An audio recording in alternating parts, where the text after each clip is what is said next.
program has been made possible by major grants from the Orange County Register, the Santa Margarita Company,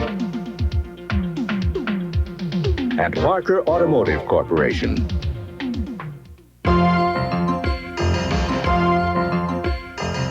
(1989), the year of its centennial. Orange County is one of the most affluent and technologically advanced counties in the United States. Its golden beaches, glittering shopping centers, and prosperous high-tech business parks give it the appearance of an American dream come true. If it were a country rather than a county, it would boast one of the world's largest economies. During the past 40 years, the transformation of Orange County's landscape has been so far-reaching, however, that much physical evidence of the county's earlier history has been obscured, if not obliterated. In fact, many people look upon Orange County as little more than a post-World War II phenomenon. They are unaware of the county's long and richly varied history. The Orange County Centennial thus provides a valuable opportunity to journey back in time and to rediscover the historical forces that have helped shape Orange County.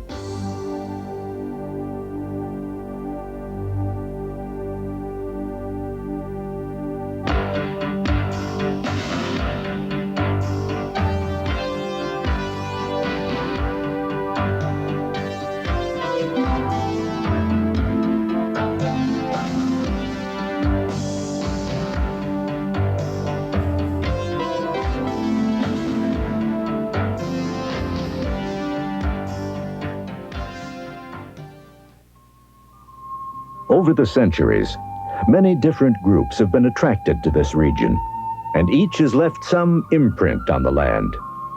The people who lived here longest were Native Americans. From the prehistoric past, Orange County has been an abundant land with remnants of men here at least 20,000 years ago, probably going back as far back as the Ice Age. Paul Apodaca is curator of folk art at the Bowers Museum in Santa Ana.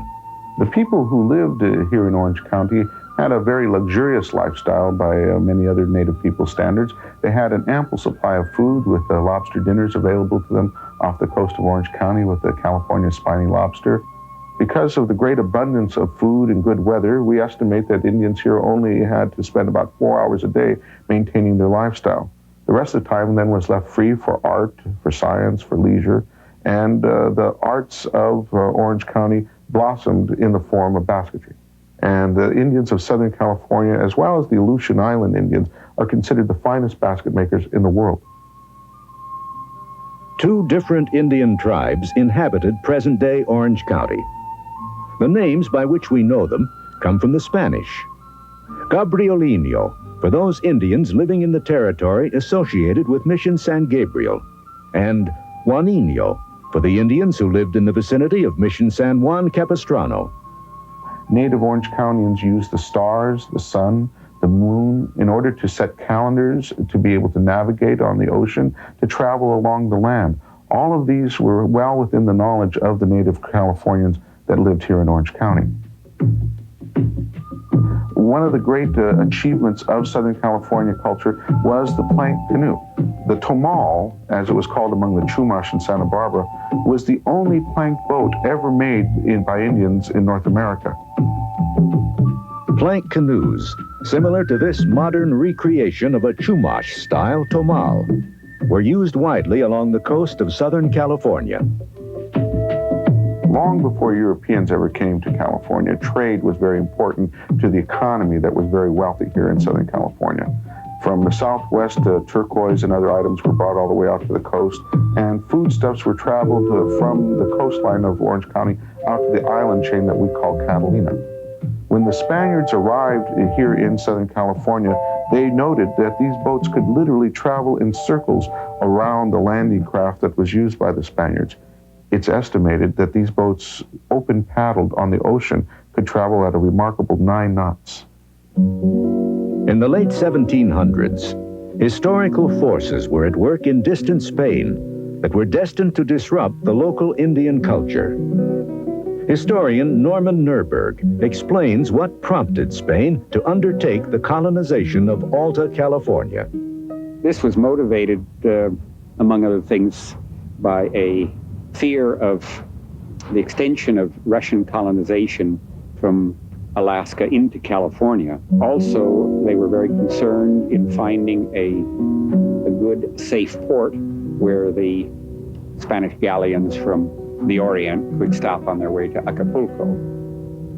And finally, they were motivated by one of the original charges given to the Spanish government by the Pope at the time the New World was divided between Spain and Portugal, that is, to evangelize, to Christianize the native peoples.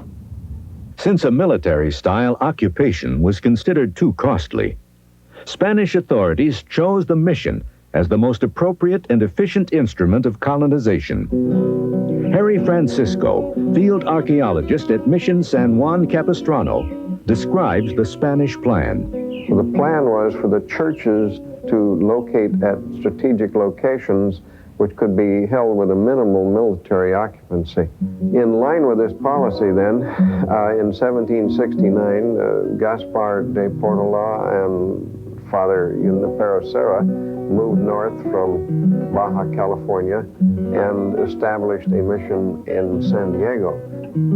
After the founding of Mission San Diego, Portola continued north, passing pretty much through the length of present-day Orange County, naming places which still have names that hang on, such as Cristianitos Canyon, where reputedly the first Indian baptisms occurred, and Trabuco Canyon, where a Spanish soldier lost his trabuco, or horse pistol.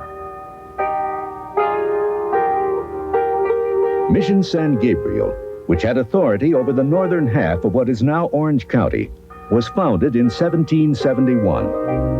Mission San Juan Capistrano was established 5 years later, in 1776. The Spanish used Indian laborers, teaching them the skills necessary to build and sustain the missions. The development of the mission system, not to mention the further colonization of Alta California, was cut short, however, by a great historical upheaval to the south, the beginning of the Mexican War of Independence in 1810. When Mexico began its War of Independence with Spain, the lines of communication, and particularly of supplies, broke down rather rapidly, and the missions were thrown out on their own.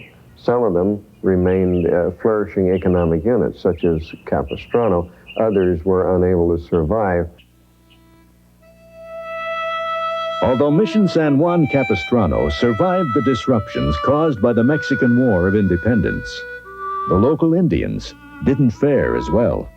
The Indians did not have natural immunities from the Spanish diseases, measles, mumps, chickenpox, and were decimated by these diseases. The native population went from probably 125,000 in the Spanish area down to 5 to 6 or 7,000. Despite the decline in the Indian population, the village at San Juan Capistrano continued to grow, even after Mexico achieved its independence from Spain in 1821. In 1833, however, a great change took place that was to fundamentally alter life in Alta California. That year, Mexico decided to secularize all mission lands, dividing them into large tracts called ranchos. The ranchos were then given to private owners in the form of land grants. Bernardo Yorba, a descendant of Jose Antonio Yorba, who received an early land grant in Orange County, describes the beginning of the rancho era. Mexico was very much interested in the colonization of Alta California.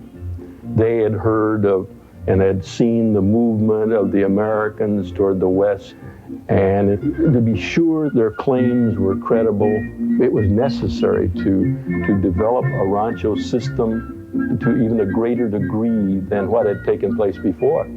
And so they were rather free with the granting of ranchos. but at the same time being careful to select those who would develop the land and not just sit on it and speculate.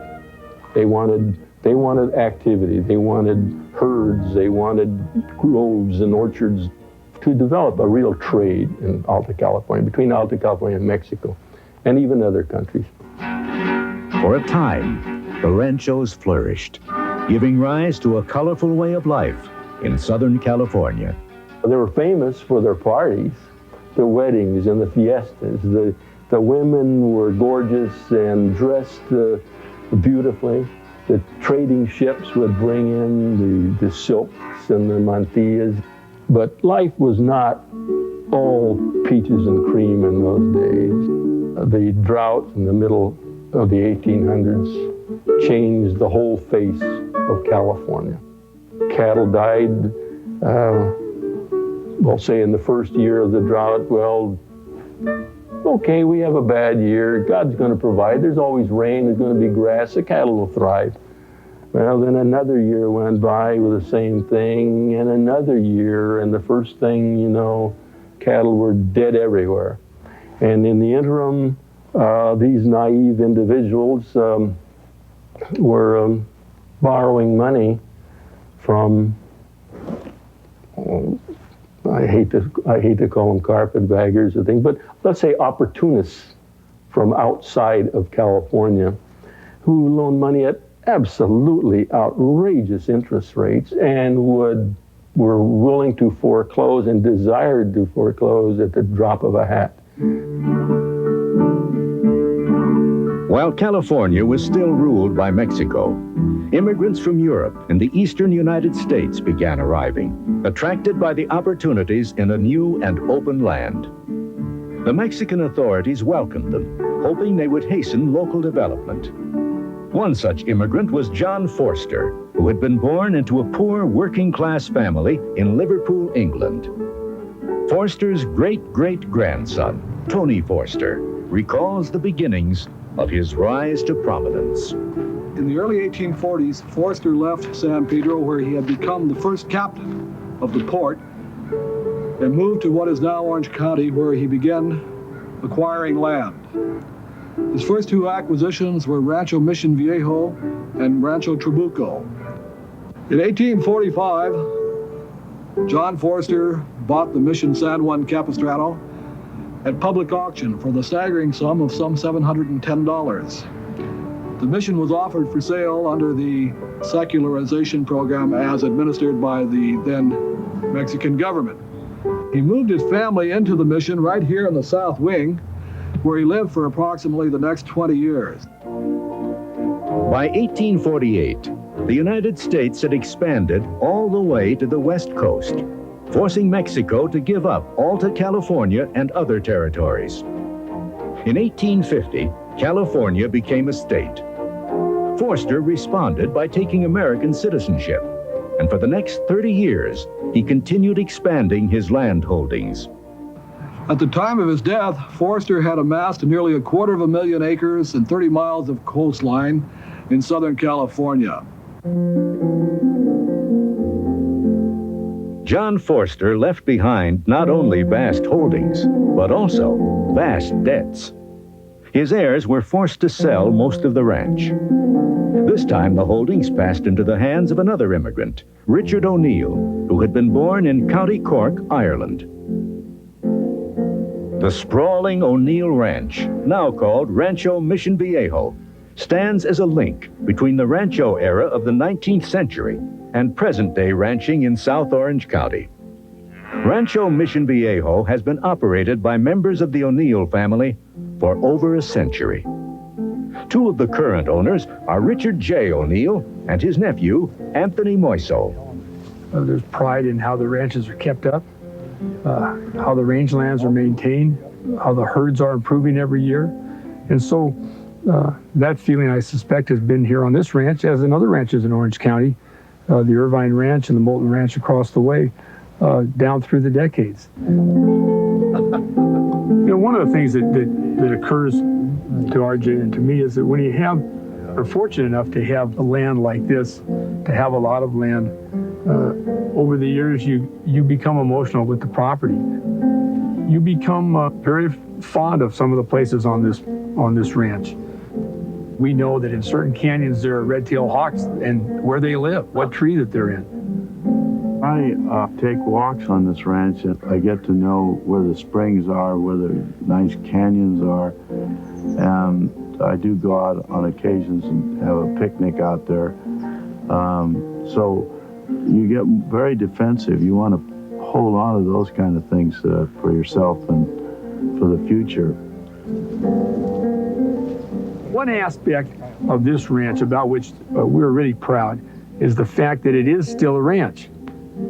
Every day there are vaqueros, there are cowboys here that go out and tend to our cow herd. And each spring, after the calves have been born, there's a spring branding.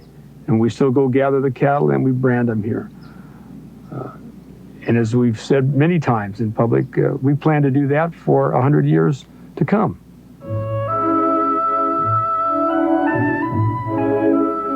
In the middle of the 19th century, when cattle raising was still the dominant economic activity in the region, new winds began to blow through Orange County, bringing with them new kinds of development.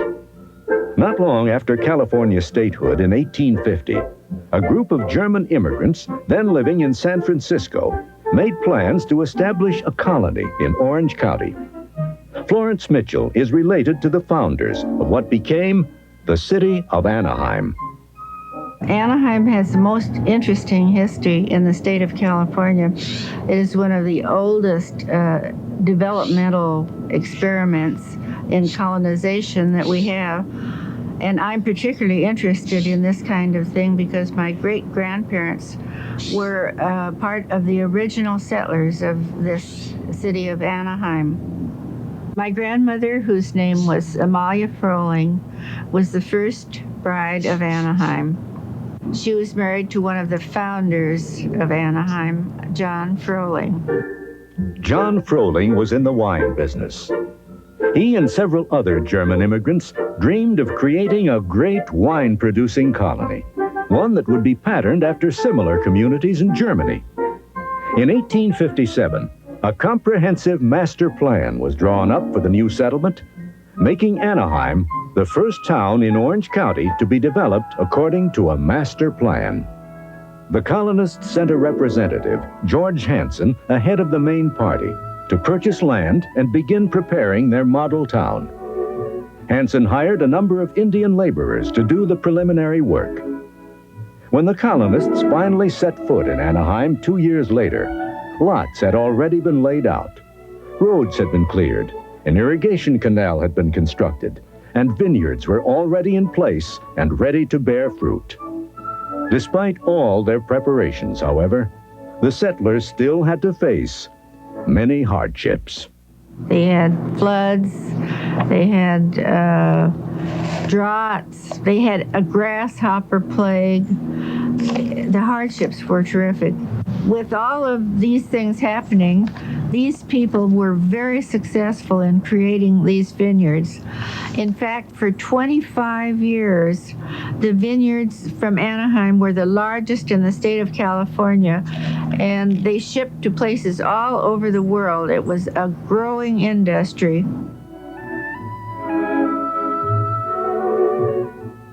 While Anaheim continued to grow, other settlers began establishing farms in Orange County.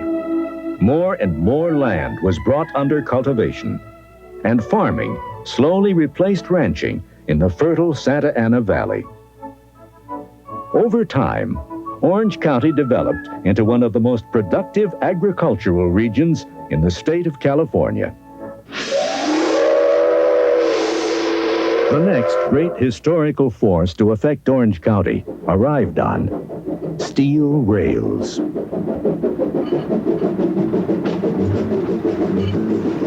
Trains, such as this 1880s steam locomotive now in use at Knott's Berry Farm, helped open vast areas of the West, including Orange County.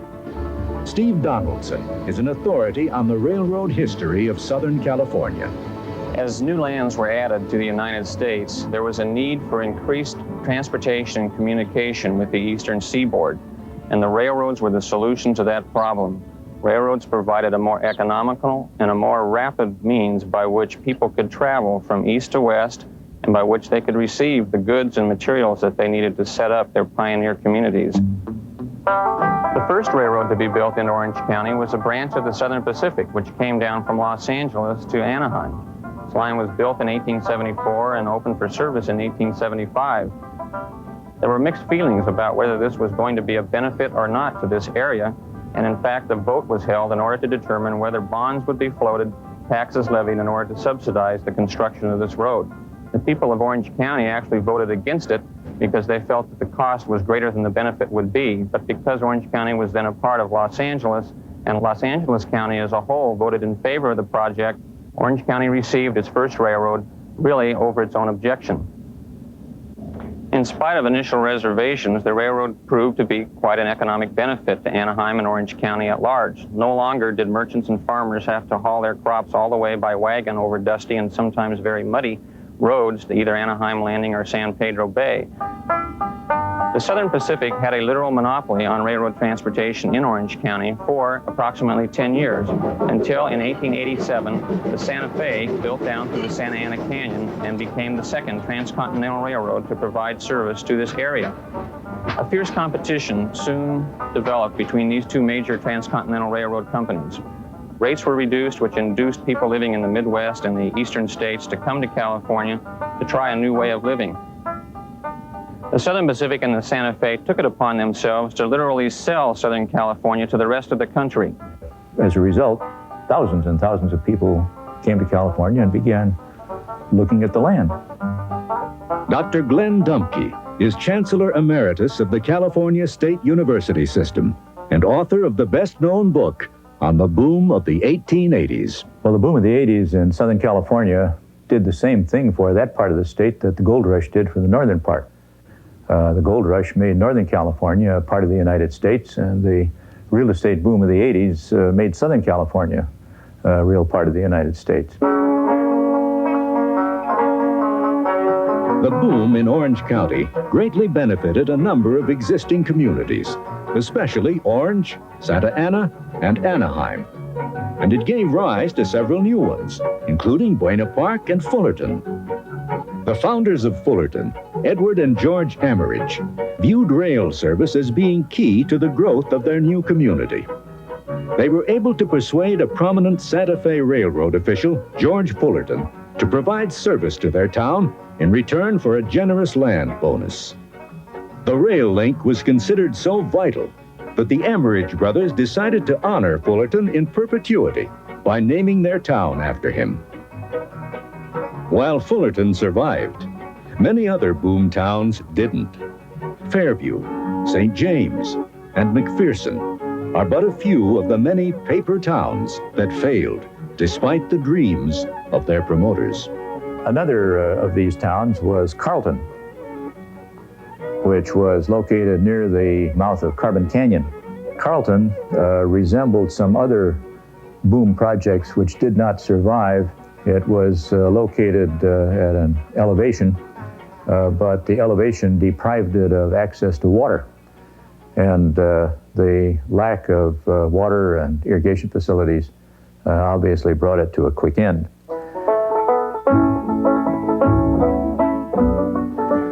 The boom in general was beneficial to California. It improved the economic activity and accelerated it very violently for a short time. But when it declined in 1888 and 1889, it did not decline to the levels previous to the boom. And that, of course, has been the characteristic of California's economic development all through its history. Another important effect of the boom occurred in the political arena. When the boom began, present-day Orange County was still part of Los Angeles County, as it had been since California statehood. But as the population grew, there was increasing pressure to create a separate county. Pamela Hallen Gibson, who has written widely on the history of Orange County, recalls the long and often heated battle for county formation. In 1869, Max von Strobel, the mayor of Anaheim, sponsored a bill in the state legislature to carve a new county out of the lower third of Los Angeles County. He and others were tired of paying taxes and not seeing anything in return. They were also tired of having to deal with officials that were all appointed from the north. And they were physically tired of having to take a buggy ride all day long just to get to the county seat in Los Angeles. So Max sponsored this bill called the New County of Anaheim. Max von Strobel led a vigorous effort to get the bill through the state legislature, but it failed to garner enough votes. The first failure didn't really stop the people from Anaheim. They went back and they rethought the whole process and decided, well, maybe the name hadn't been quite right. Maybe it sounded a little too foreign. They finally settled on the name Orange County. Were there oranges in production at that time? No, but that didn't stop them. They thought the name was kind of nice. It evoked the image that they wanted to portray. During the boom of the 1880s, the balance of political and economic power shifted from Anaheim to Santa Ana. So too did leadership in the effort to form a new county. E.E. Edwards, assemblyman from Santa Ana, felt the time was right for a sixth and hopefully final attempt to form the new county. He called for some heavy hitters, notably James McFadden and William Spurgeon, two very prominent Santa Ana businessmen. Both of these gentlemen went to Sacramento with very fat pockets. They returned with their pockets empty, but with victory at hand. That victory, so long in coming, represented a historic turning point. After years of growth and development under the flags of Spain, Mexico, and the United States, Orange County was finally on the map. Santa Ana became the county seat, and on August 1st, 1889, the county government went into operation.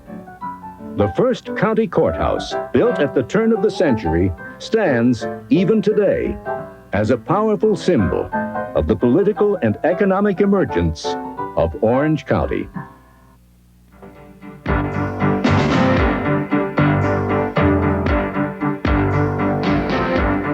Be sure to stay tuned for part 2 of the story of Orange County, which follows immediately.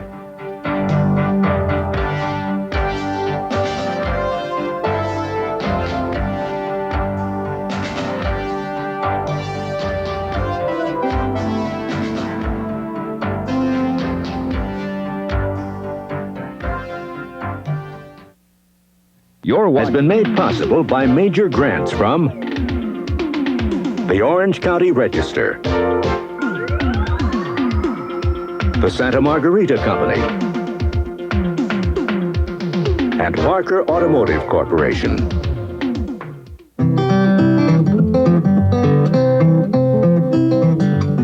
When Orange County was officially established in 1889, the area was still rural and lightly settled. Farms and villages dotted an open landscape, and life proceeded according to an orderly and predictable rhythm. As the county approached the threshold of the 20th century, its 20,000 residents exuded an air of quiet confidence and optimism. Little did they realize, however, that dramatic changes were fast approaching. Changes that would thoroughly transform life in Orange County.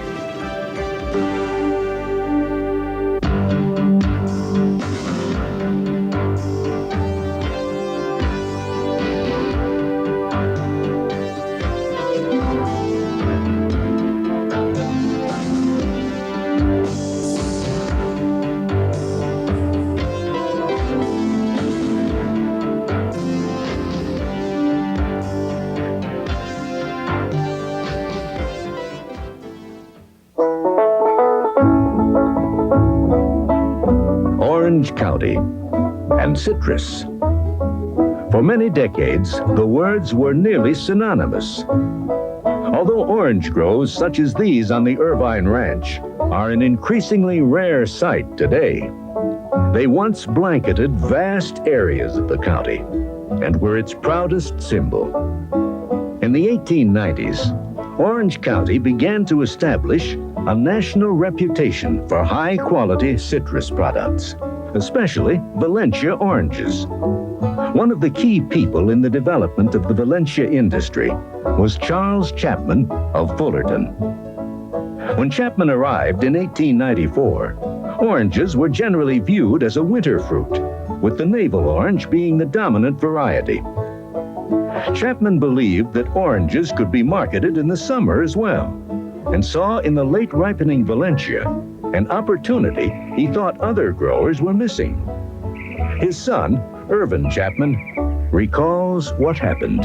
When my father was a boy, he had worked in his uncle's grocery store in Macomb, Illinois, and in the wintertime they sold citrus fruits, and in the summertime deciduous fruits, and he could not understand when he came to California, then with that background and experience, why citrus fruits wouldn't also sell in the summertime as well as in the winter.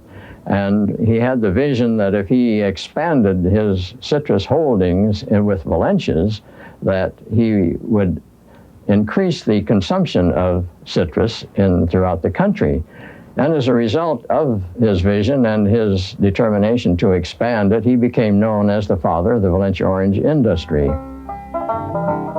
Chapman's approach to marketing was no less influential. He was one of the first growers to create and promote consistent brand identities. Using this approach, he was able to build a national reputation.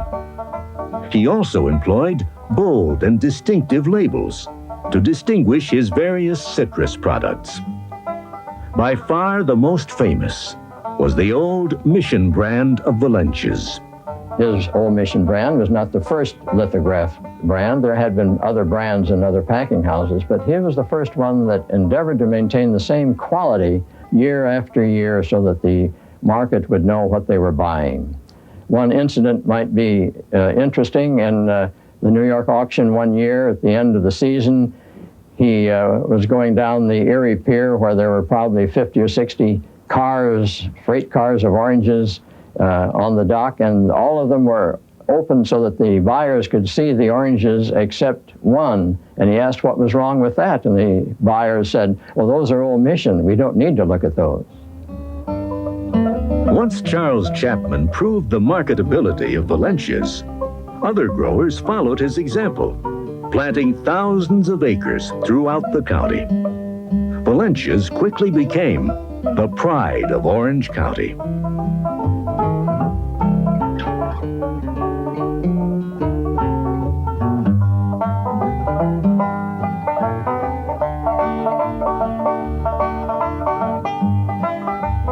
Over a period of years, Orange County became the Valencia capital of the world, and half of the Valencias in the state of California were produced in Orange County.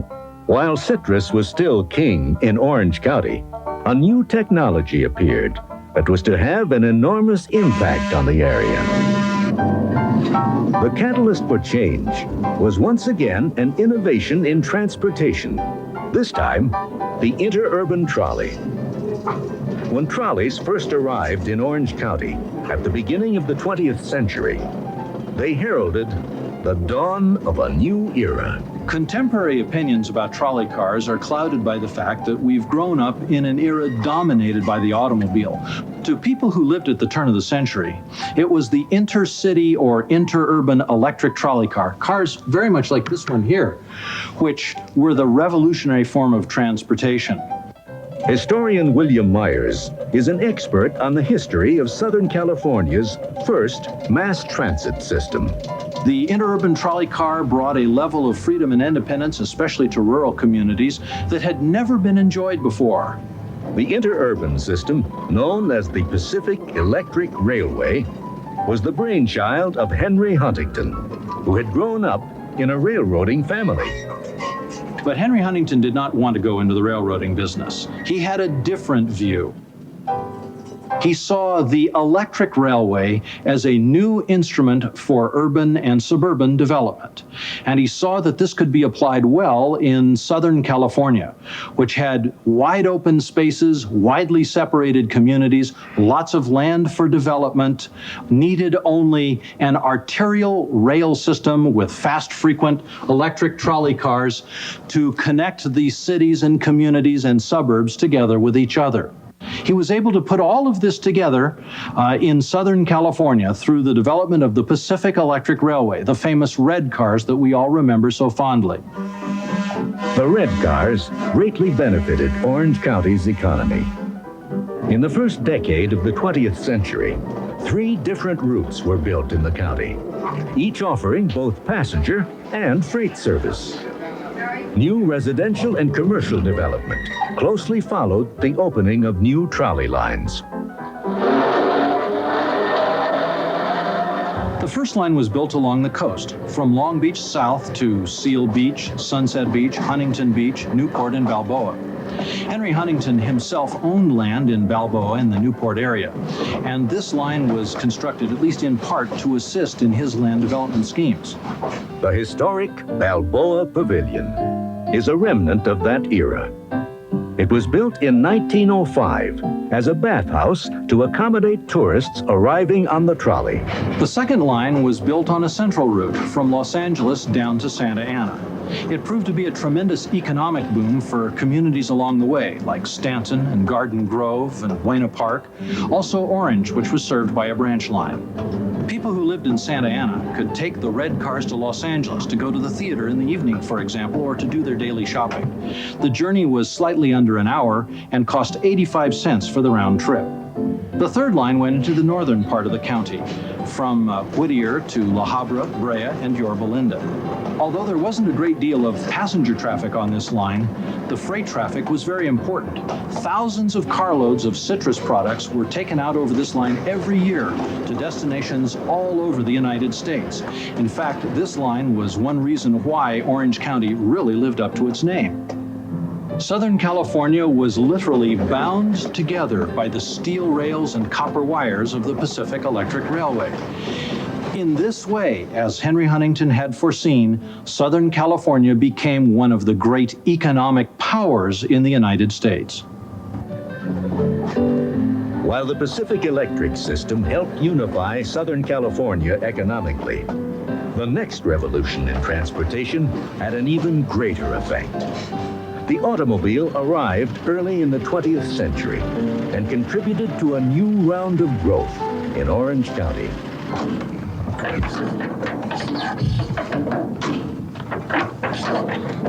Try it again.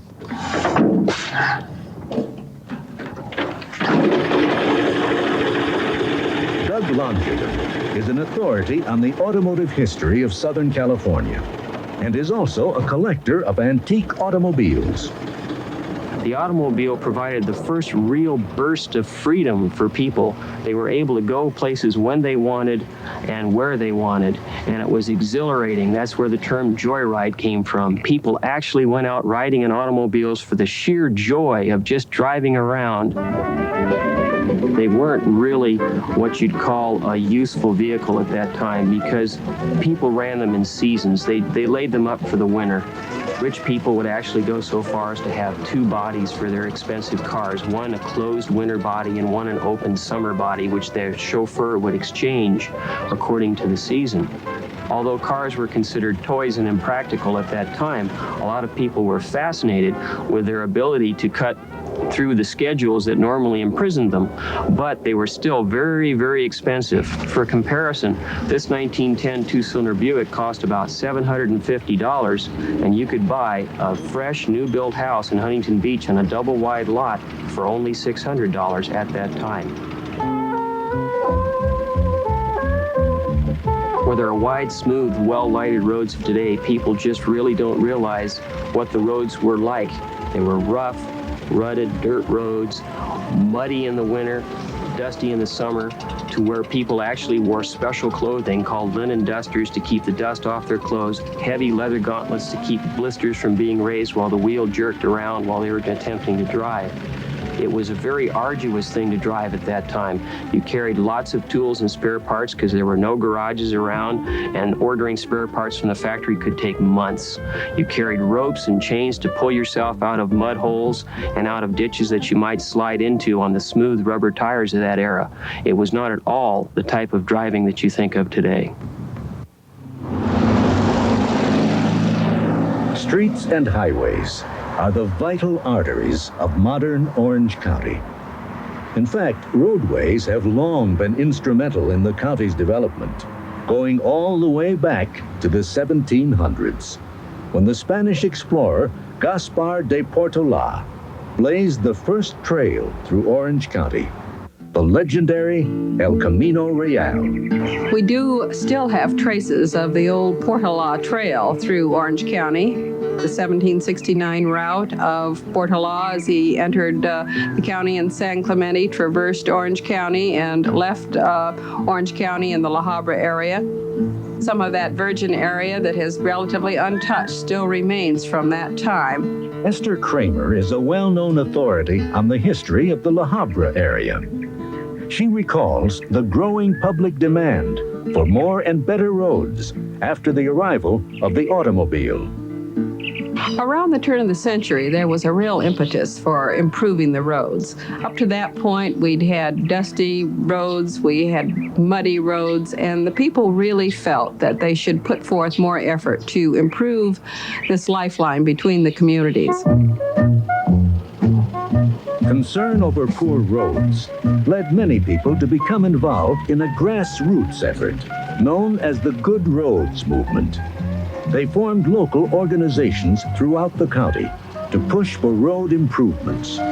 It proved difficult, however, to develop political support for expensive highway construction projects. But people kept fighting for better and better roads. And at the state and the legislature, they finally passed a bill for $18 million to build a state highway. California's first highway, which connected San Francisco and San Diego, didn't even have a number. People simply called it the State Highway. In Orange County, it ran from near La Habra down through Fullerton, Anaheim, Orange, and Santa Ana, and continued south all the way to San Clemente. The building of Orange County's first paved highway was a slow and laborious process, with most of the construction equipment still being drawn by horses. My father, Claude Ridgway, had a team of mules and worked for Mr. Proud here in La Habra, who was the road overseer, and helped build these early roads. My dad described the process. He said that they first went through, of course, with a disc, and then ran over it with the grader to grade it down smoothly. Then they brought in an 18-ton steamroller and rolled right down Central Avenue to pack that surface down. In 1914, if you can imagine the excitement of the completion of this state highway, it meant that people could travel past the 8-mile-an-hour speed limit that had formerly been set. I think everyone that had a vehicle probably got out on the state highway. In 1914, there were 3,197 automobiles in Orange County. And of those automobiles, there were no rules of the road in those days. There were no boulevard stops. No one had a registration. No one had a driver's license. You basically got behind the wheel of an automobile and went.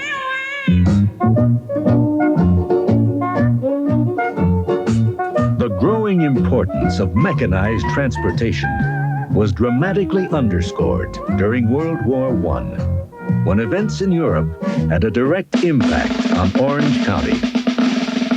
With the United States' entry into the war in 1917, it became necessary to build a national oil reserve.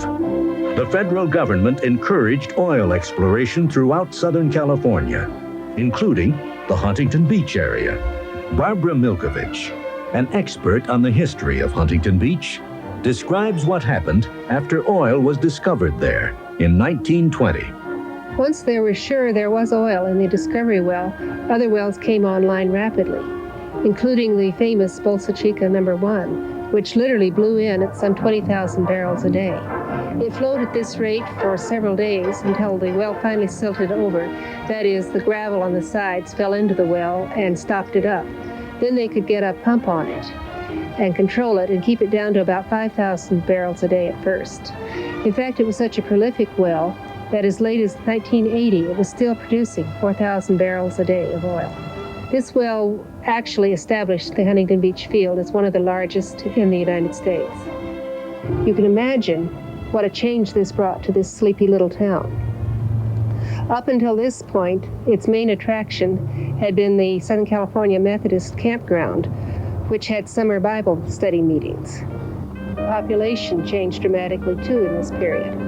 It had been about 1,600 people prior to 1920, but within a very short time, it jumped to 10,000. Some say perhaps 7,000 had beds, and the other 4,000 were wandering looking for a place to stay in this maelstrom of activity.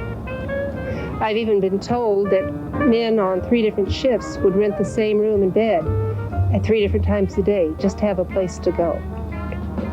I guess I'd be shocked today if anybody told me we were going to have a series of oil wells on the beachfront, but then it was different. People were excited. This was new income to an area that desperately needed income. It meant progress. It meant a future for Huntington Beach. And it was exciting to be around these big wooden rigs. I watched these rough, they called them oil boys, working the rigs, something that our quiet little community had never thought about or seen before.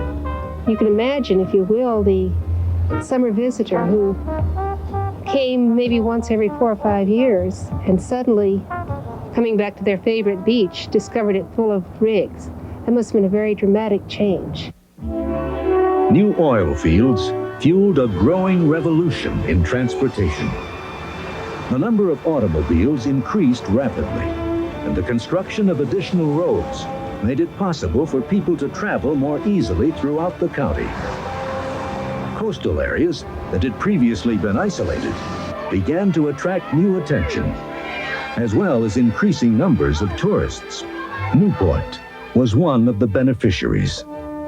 Possessing a naturally sheltered bay, it had tremendous potential as a recreational harbor. The entrance to the bay was shallow and treacherous, however, and shifting sandbars made navigation hazardous. The transformation of Newport Bay into Newport Harbor took many years and required a series of major engineering efforts.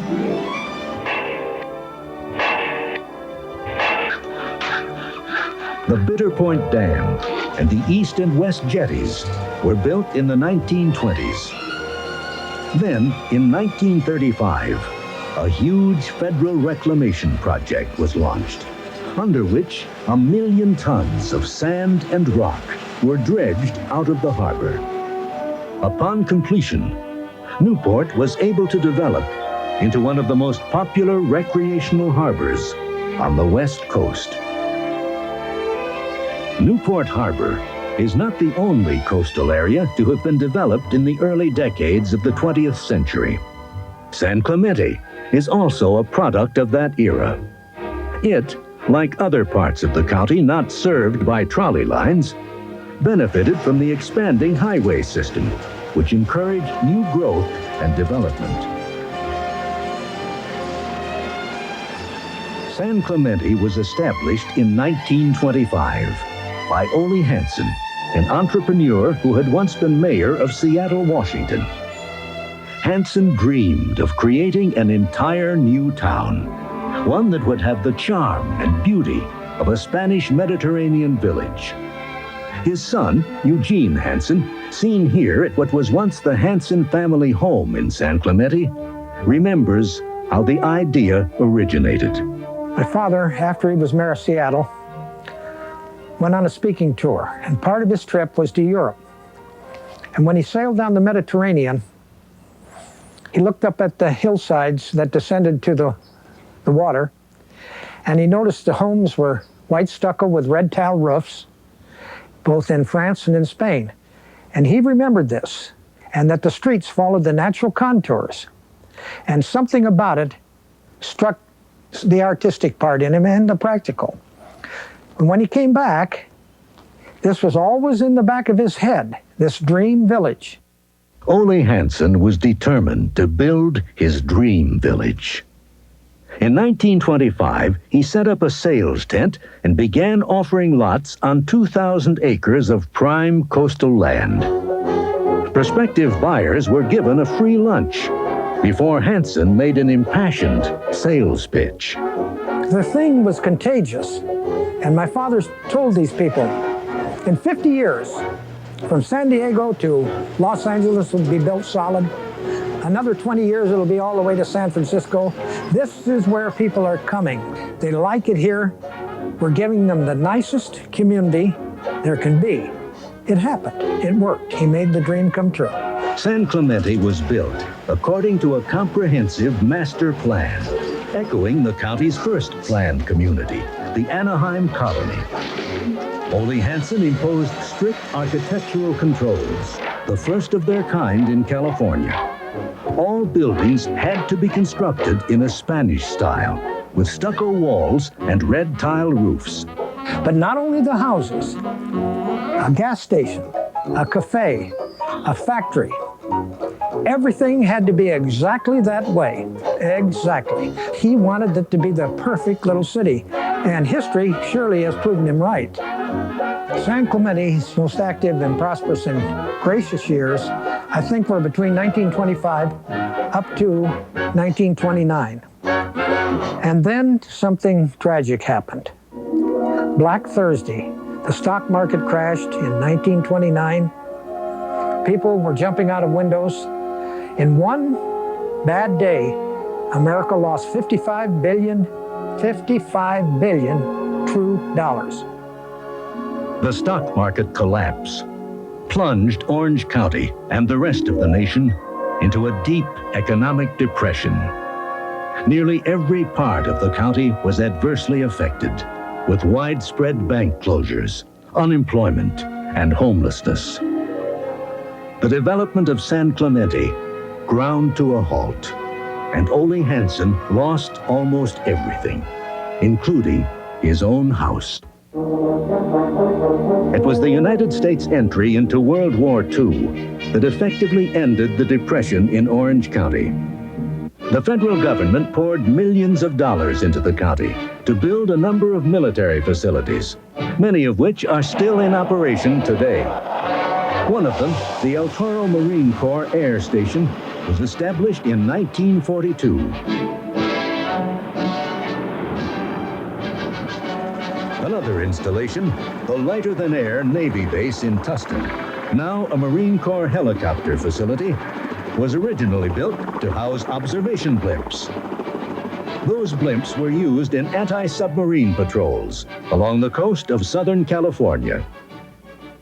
By far the largest and most important installation, however, was the huge Santa Ana Army Air Base. Bud Anderson and Al Lockhart went through training at the base, which was located on a site now occupied by the Orange County Fairgrounds. Both men served in combat as fighter pilots. The thing uppermost in my mind was to get that pair of wings. Oh, yeah, one goal. Well, that was it, to get over there and get combat and start fighting. Yeah. That's all. Get that airplane, learn to fly it, and go over there and fight. That's what you had. I don't think you ever thought about getting killed, did you, at that time? Not until I got over there. Then I started worrying about it. First time they shot at me. Yeah, that's when I decided this was no fun.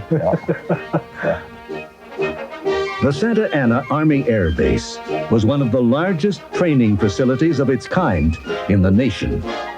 It was literally a city unto itself, with 800 buildings on over 1,300 acres of land.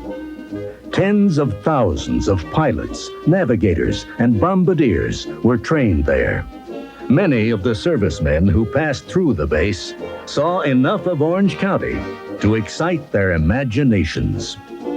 Just say this is a terrific magnet to bring people back right here. And look at, there's somewhere between 126 and 150,000 cadets went through here, besides possibly 10,000 permanent personnel. Yeah. So, boy, that's an awful lot of people to, get the image of what Southern California and Orange County was. I think they all came back, and all their kids they all did. Yeah. I think they all came back, absolutely. World War II was a turning point for Orange County. After the war, servicemen like Bud Anderson and Al Lockhart would return by the thousands, igniting a great population explosion.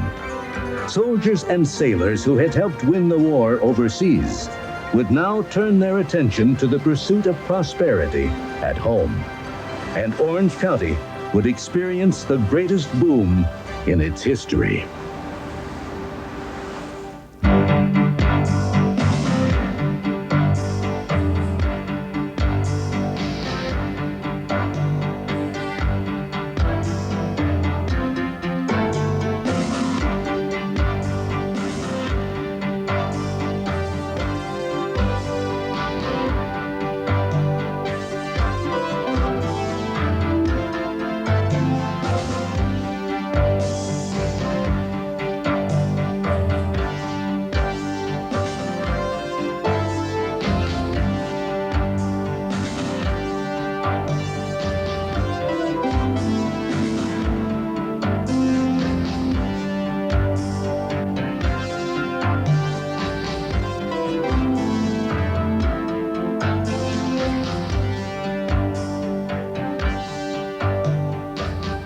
In a few short decades, the county whose proudest symbol had once been the Valencia orange grew to become a major economic force on the Pacific Rim.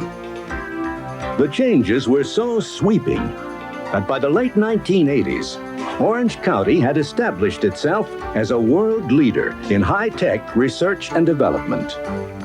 This was especially evident in the area of biomedical research, such as that being done at the Brain Imaging Center at the University of California at Irvine. PET scanning stands for positron emission tomography. This is a very high-tech way of imaging the inside of the brain. You can tell from PET scanning what parts of the brain are working and how hard. Since we started scanning here in Orange County, we've been doing research studies on a number of brain problems. This includes schizophrenia, depression, Alzheimer's disease. So we have one of the foremost brain imaging centers in the entire world here in Orange County. The post-war transformation of Orange County from agriculture to high tech and high finance has been both rapid and dramatic. Indeed, few places in the world have experienced such a change in so few years. This program will look carefully at the development of the county since World War II, tracing the major forces that have shaped the character and economy of modern Orange County.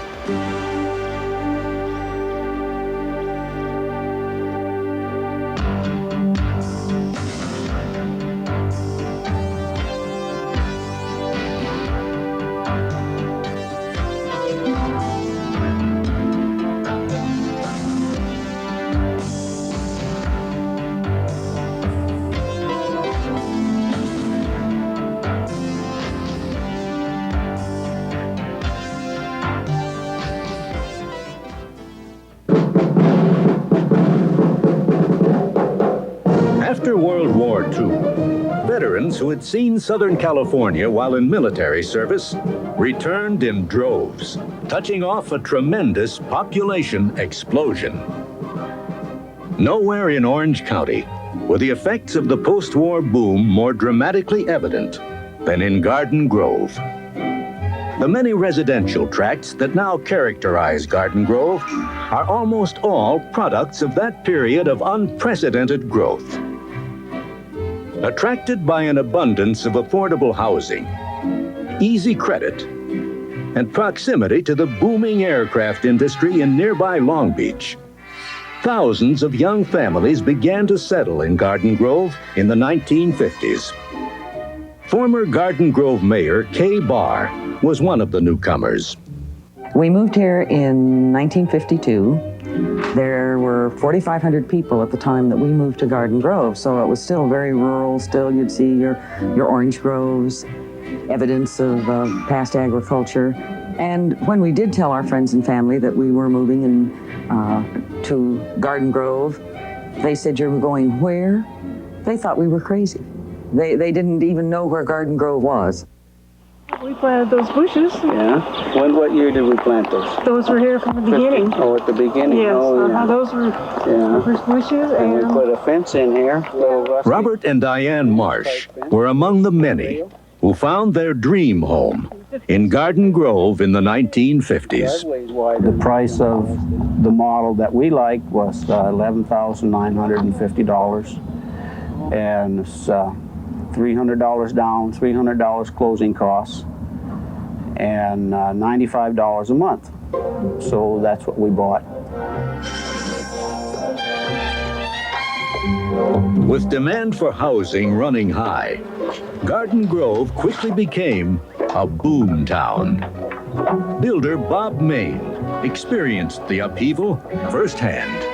In the early days, and you kind of almost had like a frontier atmosphere, and lots of guys coming, opening businesses, builders, and not that it was a wide open place, but a lot of free enterprise-minded people who kind of just forged ahead. In those days, you were driving around, there was a new project, it seemed like, starting somewhere every day. And the orange trees were, you'd drive by one day and it'd be an orange grove, and a few days later you go by and the orange grove was gone, and somebody was in there with dirt movers moving dirt. And it was just going on constantly in the 50s and 60s in this whole area around here. The transformation of Garden Grove from farm town to suburban bedroom community took less than a decade.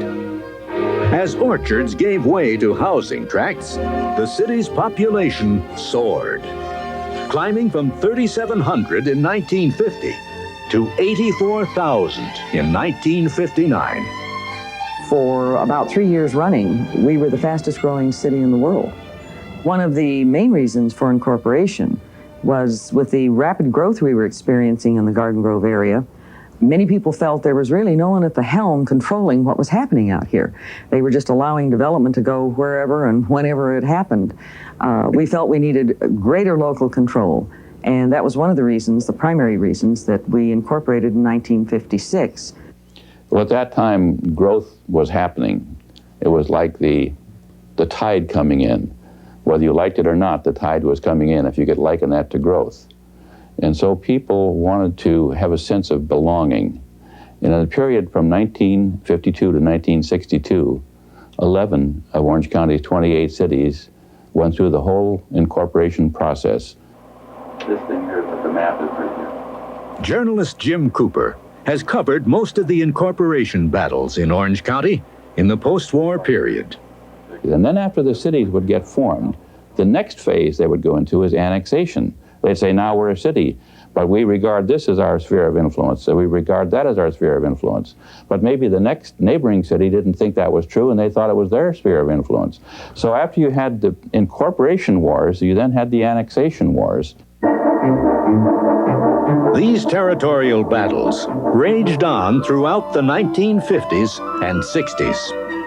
Week after week, the Register chronicled the ongoing drama.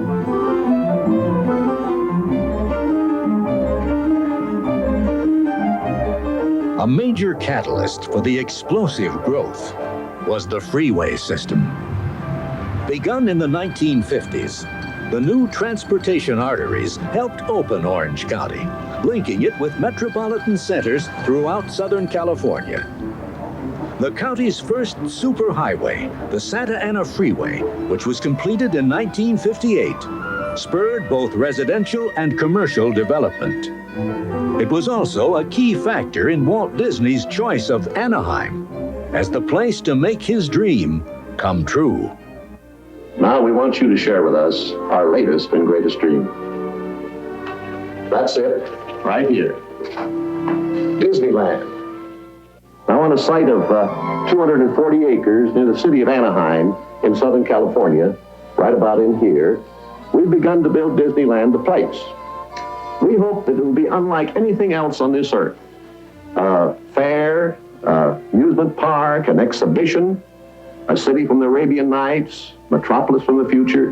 In fact, a place of hopes and dreams, facts and fancy, all in one. Disneyland had a far greater impact on Orange County than Walt Disney could have imagined. After its opening in 1955, it quickly became a magnet for tourists, bringing both national and international attention to Orange County. Even more, Disneyland helped foster an image of the county as a place where dreams can come true.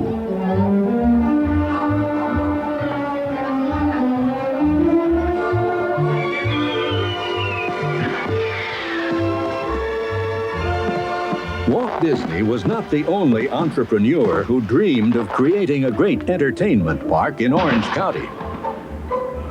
Walter Knott had established the nation's first theme park in nearby Buena Park in 1940. It featured a recreation of a Western ghost town. After World War II, Knott's Berry Farm grew to become a major tourist attraction in its own right. One of the family members who has guided the park's development is Marion Knott. We have grown very much here. We've been very, very fortunate to start out as a little business, and we didn't advertise in the early days. It was all word of mouth. Our main thing here has always been to try to entertain 3 generations. How many places can you go for entertainment where the grandparents, the children, and their parents can all go and have a good time? That is the kind of entertainment we have tried very hard to provide for Orange County. With Disneyland and Knott's Berry Farm leading the way, Orange County's tourist industry grew rapidly during the 1950s and 60s. The city of Anaheim, in an effort to further strengthen its position as a center of tourism, developed plans to build major sports and convention facilities. Anaheim Stadium, completed in 1966, attracted Orange County's first major sports franchise, the California Angels. The team's owner, Gene Autry, was no stranger to Orange County. He had even gone through training at the Santa Ana Army Air Base during World War II. Autry's decision to locate the Angels in Anaheim was influenced not only by city officials, but also by Walt Disney and the Knotts, who reinforced his perception that Orange County was ready for a Major League Baseball team of its own. I knew Walt Disney very well, and in fact, we put him on our committee down here, and in fact, in the early days when we first started playing here, why Walt came out and put on a big show here for us with all the characters, and he was a great fella. He did an awful lot for the Angels while he was here, so I have many happy memories of Orange County. The arrival of a major sports franchise was just one sign of the post-war economic emergence of Orange County. An historic turning point in the county's economic development occurred when large aerospace companies based in Los Angeles County began acquiring open land on which to expand their operations. One such company was Hughes Aircraft, which went on to become Orange County's largest private employer. The Hughes decision to open a major facility in Fullerton in 1957 is recalled by Hughes Senior Vice President Scott Walker. I think our decision factors had a lot to do with the fact we were already here in Southern California. In those days, I think it was what was easily accessible to the Los Angeles basin. Now, we were one of the earlier aerospace companies that came down here. There were others. Douglas was down here, Ford Aerospace was down, and eventually North American, which became Rockwell, was here. And so there are a number of us aerospace companies that came here to Orange County. Aerospace was particularly important to the Orange County economy in the 50s and 60s because at that time, being a bedroom community, there was very little in the way of an employment base. In addition to aerospace, we had a tourist sector, but that was about it. James Doty is a noted Orange County economist and dean of the School of Business and Management at Chapman College. The aerospace industry is distinctive in that there are strong multiplier effects that feed through the economy as a result of a major firm being present. So the fact that there's a huge aircraft leads to multiplier effects throughout the economy. And that is a term that economists use to describe the feeder firms that supply goods and products to a larger firm. The aerospace giants acted as magnets, drawing a variety of smaller companies into the area to provide necessary parts and services. An arrangement similar to that of automobile manufacturers and their suppliers. Over time, many of these subcontractors created new products and services of their own, further hastening the development of a high-technology economy in Orange County. The rapid expansion of the economy produced an employment boom, largely ending the period during which county residents were dependent on job markets in the Los Angeles area. Ever more an economic powerhouse in its own right, Orange County became a place to work as well as to live. With urban growth thoroughly transforming the north-central part of the county, development began to spread southward, closely following the expanding freeway system. It soon reached the historic Irvine Ranch, prompting the Irvine Company to begin developing its vast agricultural lands. One of the urban planners brought in to work on a development plan for the ranch was Raymond Watson, now vice chairman of the Irvine Company. I was recruited down from Northern California, that's not very far away, but I had never heard of the Irvine Company in 1960, or in fact, I'd never heard of Orange County. Until they told me it was the home of Disneyland, I didn't really know where that was. And it's interesting, in the first few years when I was working here, if I was to call, let's say, to New York and speak to somebody back there to get information, and I would identify myself as somebody from the Irvine Ranch or the Irvine Company, they'd say, Irving who or Irving where? While the Irvine Ranch was not well known outside Southern California in 1960, it soon would be. The ranch occupied 1/6 of the total land of Orange County, making it larger than the entire San Francisco Peninsula. The fact that this enormous landholding was in the hands of a single family proved decisive in terms of how it was developed. They were farmers. They had tremendous history of owning the land, had come down through the generations. They had a love for their land. Farmers are planners. They plan out their crops. It's long-term. When you plant an orchard of oranges, you don't even break even on the crop for 7 years. So I really believe the tradition of farming and ownership, the love of the land, the long-term perspective that the old families had here played very well into the idea of building a community rather than just selling that piece of land off to somebody else and let them develop that piece and then selling another piece off to somebody else.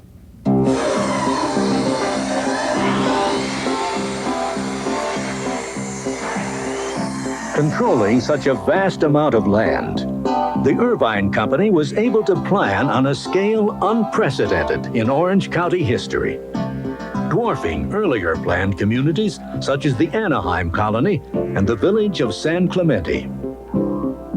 The Irvine Master Plan included not only entire communities, but also commercial and industrial centers, educational institutions, parks and green belts, and road systems. The company's attempt to plan in a comprehensive manner and to carry out a slow, controlled growth over a period of decades placed Orange County at the cutting edge of large-scale urban planning worldwide. Today, I can be in France or Germany or Great Britain. And for those who are knowledgeable, at least in this business, or in finance, and say I'm from the Irvine Company, they not only immediately know what that is and where that is, but invariably they have visited the property and probably photographed it. The Irvine Master Plan not only changed the face of Southern Orange County, it also did much to shape the character and quality of life in the region. An outstanding example of this is the University of California at Irvine, which was built on land donated by the Irvine Company. After its opening in 1965, UCI went on to become a major partner in Orange County's high-tech economy. The Irvine Ranch was not the only agricultural landholding to go through an historic transformation. The Segerstrom Farm in Costa Mesa, once famous for its lima beans, became the site of South Coast Plaza, now one of the foremost retail centers in the United States. Henry Segerstrom recalls the difficult decision faced by his family when urban development began to reach their farm. We were faced, as were all of our neighbors who had been agriculturalists and had been in farming for 50 years, with the decision as to whether we would stay in Orange County or whether we would leave. It was our considered opinion of all the members of the family that we wanted to stay here and we wanted to participate in the growth of Orange County. Our family's decision to build a regional shopping center in Costa Mesa was met with a great deal of skepticism. Obviously, there were no homes within a mile of the center, and people wondered really what we were doing. But I think most of those skeptics didn't realize the potency of the San Diego Freeway and how it was destined to link Southern California and bring a market to us. From the day South Coast Plaza opened, it exceeded all of our expectations, all of the forecasts. Over the years, it's continued to grow with the community as the population base of Orange County has grown. As a matter of fact, South Coast Plaza outgrew the customary definition of a shopping center, and we now consider it to be one of the major retail centers of the state. With the retail growth of South Coast Plaza, we of course have added hotels, office buildings, and even a major cultural center. I think the cultural center is what really gives the distinctive uniqueness to South Coast Plaza, and certainly the Orange County Performing Arts Center, which has already achieved a worldwide significance and recognition. The post-war economic changes in Orange County have been accompanied by equally profound social changes. One of the most far-reaching is the county's growing ethnic diversity. In fact, cultural pluralism has become as much a sign of the times as high-rise office buildings. Orange County Supervisor Gaddy Vasquez has closely followed the changing human landscape. Orange County is very appealing due to the climate, due to its job opportunities, due to the environment that we live in where people feel relatively safe. There are many, many jobs that are available, and consequently, we have seen a large move of Asians, particularly Vietnamese and Cambodian refugees in some instances who have come to Orange County, Hispanics who are moving here in large numbers and have been a presence on the Orange County scene for many, many generations.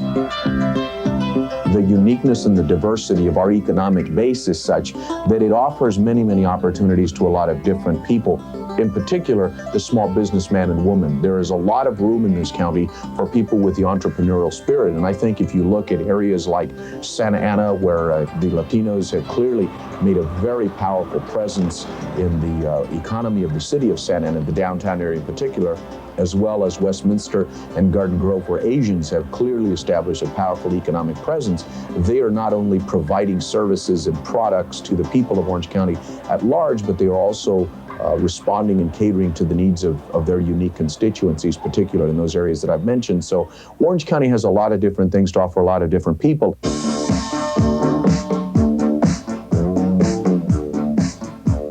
Opportunity, climate, and natural beauty have indeed attracted many to Orange County. Between 1950 and the mid-1980s, the county's population swelled from roughly 200,000 to more than 2 million. This unparalleled growth, coupled with the rapid economic expansion, inevitably produced serious social and environmental challenges. Well, the challenges of Orange County are quite different than the challenges were when I came here in 1960.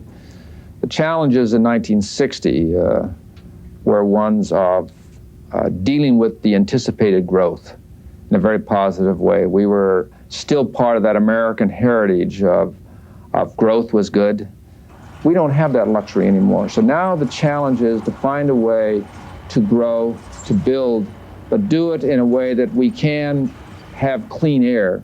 We can enjoy the benefits of our growing economy. And I think that's a huge challenge. By the 1980s, a number of challenges had emerged. One of the most critical involved transportation. Roads and freeways that once opened new areas to development had become clogged. Another formidable problem was a shortage of affordable housing. With the price of houses and condominiums soaring, fewer and fewer people could afford a piece of the Orange County dream. Today, recognition of these problems is increasingly reflected in new approaches to urban planning. Rancho Santa Margarita, a new city being built on a portion of the historic Rancho Mission Viejo, represents the latest and most comprehensive approach to balanced development. Anthony Moiso is president of the Santa Margarita Company. The challenges we all face in building a community such as Rancho Santa Margarita, or any planned community in the 1980s and 1990s, are distinctly different from those that we faced a quarter of a century ago. The world has changed completely. In those days, all we were really concerned with was building homes for people. There was no traffic problem. No one even talked about a traffic problem. The freeway system was the great ribbon that tied Southern California together. Now, with the great influx of people, we have to think in entirely different terms. We think one of the solutions is the balanced community, providing employment opportunities close to where people live. Rancho Santa Margarita is designed to be a self-contained city, featuring housing in a variety of price ranges, and offering its 50,000 residents places to work, as well as to live and to play. By attracting major employers, the developers hope to provide a large number of jobs within the community, thus reducing the need for commuting. Whether or not Rancho Santa Margarita accomplishes its planning objectives, Orange County's growing pains are likely to continue, for it will take many years to fully absorb the enormous growth that has occurred since World War II. But if the maturing process inevitably brings new challenges, it also brings new opportunities. Orange County, with its strategic position in Southern California, its natural beauty and entrepreneurial tradition, as well as its balanced economy and highly skilled population, has the critical resources needed to meet challenges and opportunities alike, well into the 21st century.